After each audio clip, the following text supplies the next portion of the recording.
Respect in relationships, a foundation for effective communication.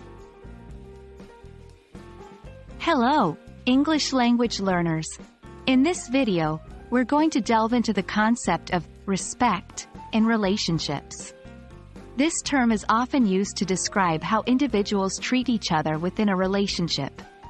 It's a key part of basic English vocabulary and very crucial when describing relationship qualities.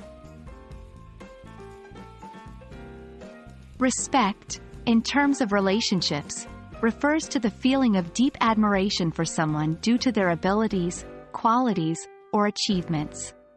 In the context of relationships, it means treating the other person with kindness, consideration, and dignity. In English, we often express the idea of respect through phrases like, "I have a lot of respect for him," "her," she treats me with respect," "we should show each other mutual respect."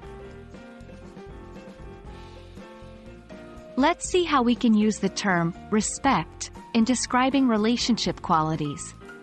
1. I respect my friend's decision to move to another city for his job. Here, respect indicates understanding and support for someone's choices. 2. She respects her grandmother for her wisdom and life experience. In this sentence, respects signifies admiration for someone's qualities. 3. They don't respect each other's boundaries, causing conflicts. Here, don't respect is used to point out a lack of consideration or understanding. It's always useful to know a range of words that convey similar or opposite meanings. Synonyms for respect can include admiration, regard, honor, and esteem. Antonyms for respect might be disregard, contempt, disrespect, or scorn.